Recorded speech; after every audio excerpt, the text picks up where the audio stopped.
what's up? Welcome and welcome back to my channel. My name is Derica and you're watching Shelf Love with D. Welcome back to another weekly wrap up where I discuss my reads and streams with you from the previous week and share my thoughts and feelings with you while they are still fresh on my mind. Although I will say these days I am having a hard time retaining my feelings and thoughts on books, so it may be time for me to start taking notes. I will rate a book 4 stars, 5 stars, 3, whatever, and for the most part I have had all good reads, but when I sit back and try to discuss what I think about it, what I liked or didn't like about it, my mind is a little foggy, so it may be time to start taking notes and stop trying to just rely on this mind, because I don't know what is going on as I get older. That AGE is catching in and I am just struggling to retain things. However, I did have a good week of reads, a really good week. I think I have like 4 or 5 books that I'm going to share with you guys, and about 2 or 3 movies / shows that I watched. So let's get right into it. Of course, we're starting with the books. The first book up that I read was In the Holidays by Christina Lauren. This book, if you don't remember, is about a girl named Maylin Jones who is unhappy with her life. The book starts out with her going to her and her family's annual Christmas weekend getaway. They have been going to this house since they were kids, so all of the parents and the kids, they are like family even if they're not blood related. This is what they do every year, and they do the exact same thing. So like, let's say if they go on a Friday and Friday is gift wrapping, every year on Friday they're going to gift wrap. So they have traditions, and she hates that. Something happens in the book where when Maylin wakes up, she's restarted the first day of their trip again. So she's going through all of the motions and she's trying to figure out, like, first she thinks she's tripping, maybe it's a dream, but when she's able to point out what's about to happen, she's like tripping, like what is going on. From the beginning, I like the concept of the book as a movie. I've watched movies like this before and it's cute, it's fun. I wasn't sure how I would feel about it reading, but I will say Christina did a good job. I rated this book 4 stars. I enjoyed this book.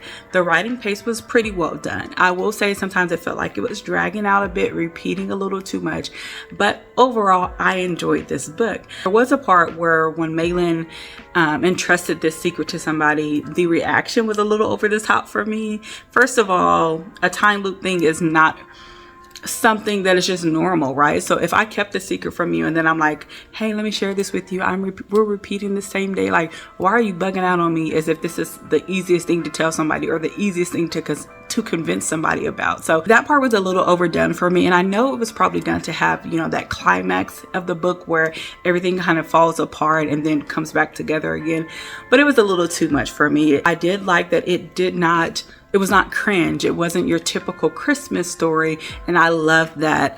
Would read this book again, would recommend it to anyone. I did have a good time reading this book.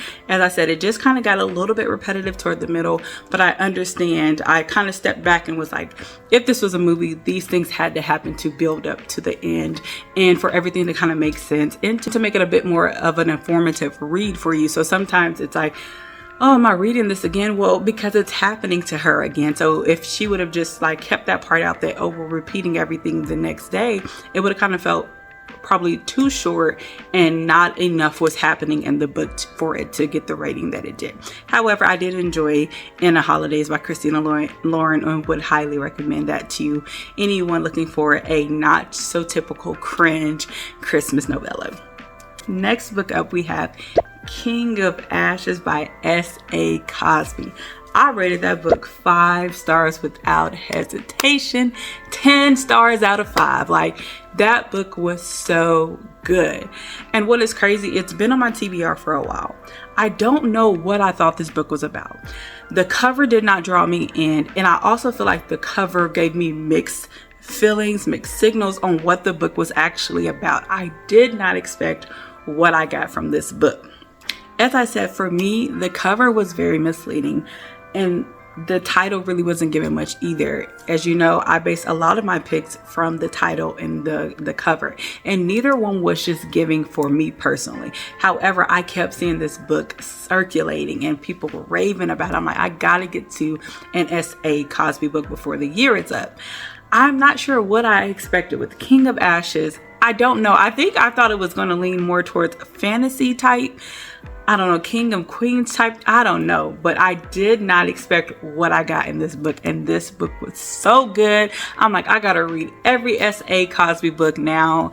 Like, I hate that I put this off for so long, but I'm glad that I got it in before the end of the year. And now I'm a part of the group who knows about S.A. Cosby's greatness. So if you don't know about this book, to give you a brief synopsis, it says a dark Southern thriller about the Carruthers family who runs a crematorium in rural Virginia. As wealthy son Roman, aka Rome, returns home to find his father comatose, his brother Dante in deep trouble with a violent gang, and his sister Nevaeh digging into their mother's mysterious disappearance, forcing Rome to comfort his past and descend into the criminal underworld to save them, questioning how far he'll go for his family.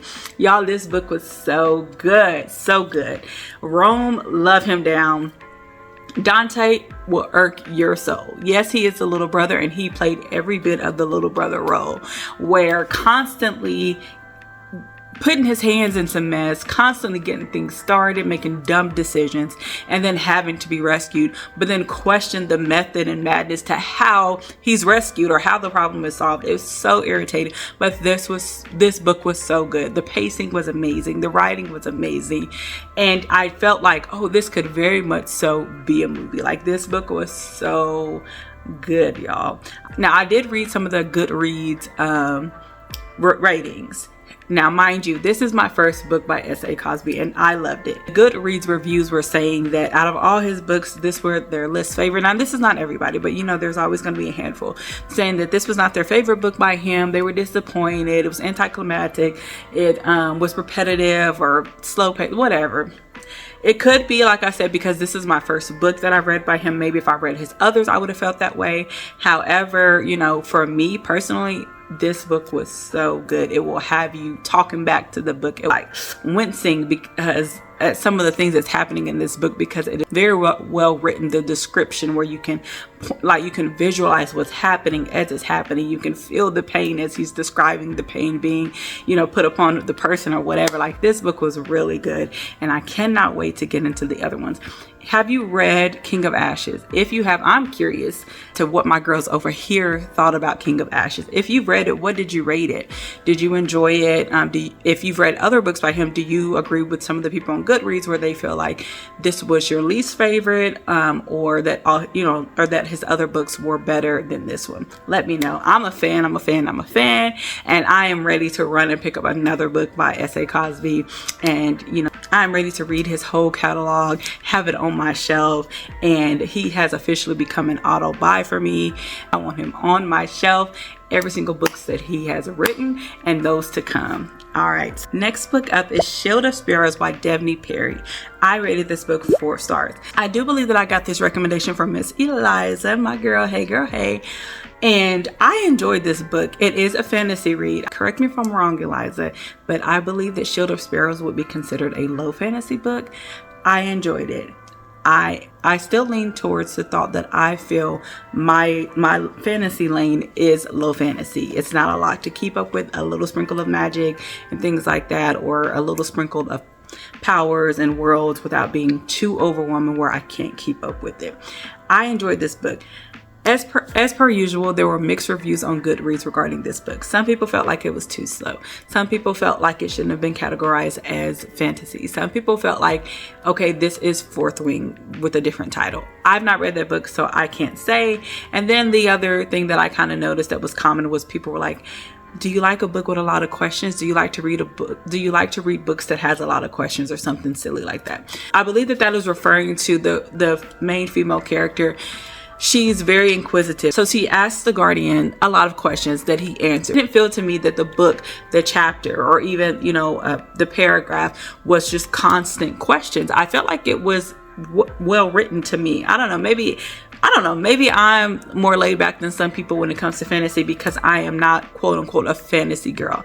I dabble into fantasy, so I don't have like a hard criticism, or I don't have expectations. I don't have high expectations or too high of expectations when it comes to fantasy, because I'm just reading for a good time. And like I said, I enjoyed the low fantasy. So maybe it's just not the type of fantasy for those people with, who feel that way. But if you have not heard of this book, it says that Shield of Sparrows is a slow burn, high stakes romantasy where enemies become lovers, monsters stalk a cursed realm, and a forgotten princess finds the strength to tear off her crown and become the warrior she was never meant to be. The gods sent monsters to the 5 kingdoms to remind mortals they must kneel. I've spent my life kneeling to their will and to my father's. As a princess, my only duty is to wear the crown and obey the king. I was never meant to rule, never meant to fight, and I never was supposed to be the daughter who sealed an ancient treaty with her own blood. But that changed the fateful day I stepped into my father's throne room. The day a legendary monster hunter sailed to our shores. The day a prince ruined my life. So that's all I'm going to read. I feel like I enjoyed the book. I would read it again. I rated it 4 stars. So I feel like the issue with this book, I hate to say pacing. As it said in the synopsis, it is a slow burn. I don't feel like it was too slow. I think the issue is that this book is a beginning, like a prequel. So you know how they came out with like Game of Thrones and then turn around and came out with House of Dragons. So you start with Game of Thrones and it's so exciting and things are happening and fighting and battles and dragons, and then they turn back around with House of Dragons. It is like the beginning of it.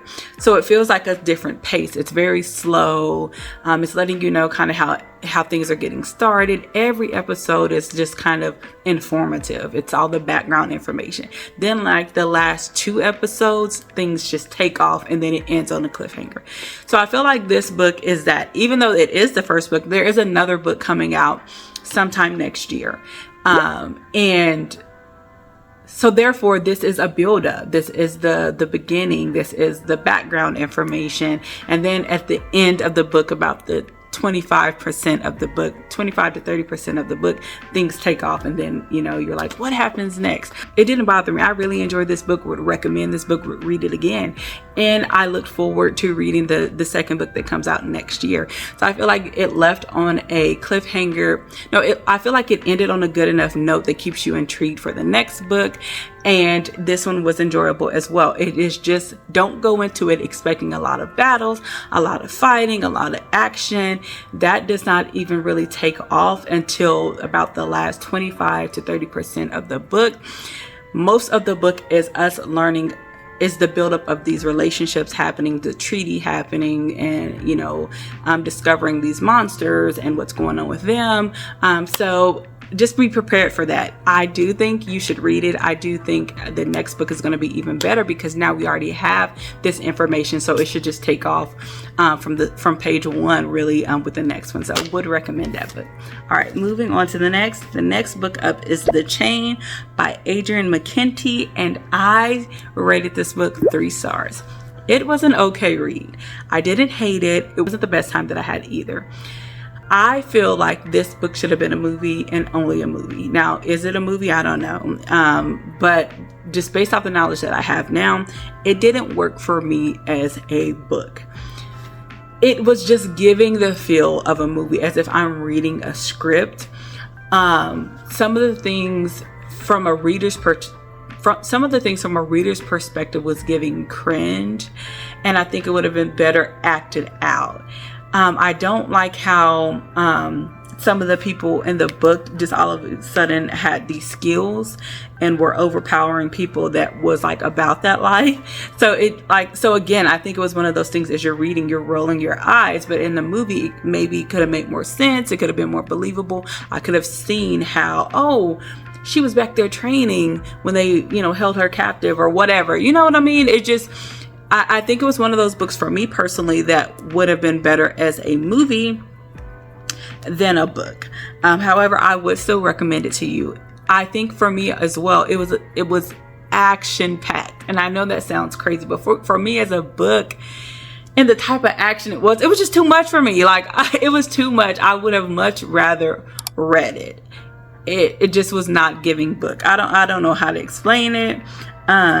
If you're not familiar with The Chain, let me read to you what it's about.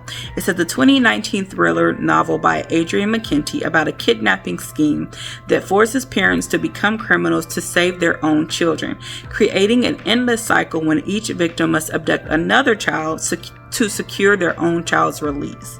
The story follows Rachel Klein, whose daughter is kidnapped, forcing her to kidnap another child to get her daughter back, making her part of the chain. The book is known for its high-stakes, propulsive plot and explores the moral compromises parents will make for their children. So I love the idea of the book, that we would do anything for our children, or pushing the limit to see how far one would go for their child. So where if your child is kidnapped, would you be willing to kidnap another child in order to get your child back? I love the conflict that each parent has, how they feel bad that their child has been taken. They want their child back, and they know in order to do that, they have to kidnap another child, but they fight morally with this. But then at the end of the day, it's like, by any means necessary, I have to get my child back, and you will get your child back as well. All you have to do is kidnap another child. So I love the concept. I just feel that it would have been better off as a movie versus reading it. I don't know. You have to read it to understand. And for me personally, there's thousands of people who have read this book and who don't agree with me. But for me personally, I just feel like this would have been a great movie to watch. However, I don't want to read this on pages. So that's just my opinion. If you've read The Chain, let me know your thoughts. Did you enjoy it? Do you agree with me that, this would have been better as a movie? Or did you enjoy the book, and feel like it would have been a good movie as well? But, do we share the same thoughts and opinions of that? Or am I the oddball out here? I don't know. Just my opinion. All right, moving on to the next. The last book that I read, it was called Everyone This Christmas Has a Secret, and I rated this 4 stars. So if you've watched my other vlogs, you know that this was in my Christmas book recommendation list. This is the book that I felt like the cover was not that great, and I can't remember what I had pre-rated it, if I did, but I did not expect to really like this book, especially once I started it, and it was kind of given, it was given that, what do they call it? Like, is it when they break the fourth wall or something like that, where the main character is talking to you as if they know they're in a book or they know they're in a movie or whatever. So I started it, put it down, started it over, put it down. Then finally I'm like, I'm gonna read this book. It is not very long. I can get through this book. I had got to a part that kind of piqued my interest, so I started it over again and went in with a more open mindset. And y'all, I really enjoyed this book. It is like you are solving or trying to solve the murder mystery as the book is going along. So as the book is going along, there's an advent calendar as well. So it'll be day 1, and what's in the box, let's say it's a box of chocolate, somehow that will coincide with the chapter that you're on. And you're giving clues, and you're giving, motives and things like that. And the main character, detective, who is working on the murder mystery, he's kind of sharing this with you as if y'all are partners. And like I said, you're trying to solve the mystery as the book is going along. So I enjoyed that element, which was crazy because initially I thought I wouldn't enjoy that part of the book, but I did. I was semi-wrong about who I thought the murder was. I liked the twist of the reveal of the murder, of who the murderer was, and I would recommend this book. I really enjoyed it, and I've read what this book was about before in a previous video, but if you are just now tuning in, I want to give you an idea of what this book is about. It says, my name's Ernest Cunningham. I used to be a fan of reading golden age murder mysteries until I found myself with a haphazard career getting stuck in the middle of real life ones. I'd hoped this Christmas that any self-respecting murderer would kick their feet up and take it easy over the holidays. I was wrong. So here I am backstage at the show of a world-famous musician, Ryland Blaze, whose benefactor has just been murdered. My suspects are all professional tricksters, masters of the art of misdirection. We have the magician, the assistant, the executive, the hypnotist, the identical twin, the counselor, and the tech. My clues are even more abstract. A suspect covered in blood without the memory of how it got there, a murder committed without setting foot inside the room where it happens, and an advent calendar because, it's Christmas. If I can see through the illusions, I know I can solve it. After all, a good murder is just like a magic trick, isn't it? I would say that if you like movies like The Gift or Clue or Knives Out or what is it? Murder on the Orient Express, then you would love this book. So I think you have to be one of those girlies who like murder mysteries or movies or books with a murder mystery element to it. If you do, I would definitely say you would love this book, hands down. It was almost like playing a game of Clue while reading. And he has other books like Everyone on This Train is a Suspect, Everyone in My Family Has Killed Someone. So, you know, it seems like he writes a lot of like these murder mystery books, and I really enjoyed it. It was such a different like read for me. I wouldn't have normally picked this up. I only ended up picking it up because I was trying to get different type of Christmas books. I was like, I want to get in the Christmas spirit and I want to read Christmas books, but I don't want to read your typical cringe Christmas book. So I really enjoyed this book, would recommend it. It was fun. I think it would be even more fun as a buddy read because, you know, as you both are reading it, you could try to solve the mystery or guess who it was. And it was a good time. This book also had a comical element to it, but not overly done. It's like I'd smile hard or chuckle out loud at some of the things that the main character was saying. I would compare it to the movie The Kingsman: Secret Service. I don't know if you've ever watched that, but I enjoyed the Kingsman movies. I want to say there's 2 or 3. I know that we've watched all of them and really enjoy it. So if you've not watched that one, I want to put that one up here. Check it out. But it's done in the sense of where it's a serious subject, but there are some comical elements in it, so it gives it kind of a lighter feel. So I would recommend this book. Please check it out, and if you do, let me know what you think about it once you're done. It's not long at all. If you read the audio, I want to say it's a total of like 7 hours, so the book should be even shorter than that. So I just was not about to pay $10 for a book that I would only read around this time of the year, or possibly not even read it again, just because now I know who the murderer is. So all right, moving on to the stream segment of my weekly wrap up. Okay, so this past week I watched 2 movies and 1 series. So the first movie that I watched was The Hand That Rocks the Cradle, the new version. I went back and watched the old one because the old one I used to watch as an adolescent. I don't know what it was. I just liked the movie. And so I went back and watched the old one to refresh my mind, watched the new one just to kind of compare. And I won't lie, I went in expecting not to like this movie because I get so tired of them remaking movies. I get some new ideas, leave our old classics alone. But I will say this was done well. The reason that they gave the nanny in this version versus the original one, I felt was better. In the original, well, first, if you don't know about The Hand That Rocks the Cradle, let me read you a brief synopsis of it. It is a suspenseful and seductive psychological thriller that reimagines the film and unravels the illusion of domestic bliss with chilling precision. In the psychological thriller, an upscale suburban mom brings a new nanny into her home only to discover she is not the person she claims to be.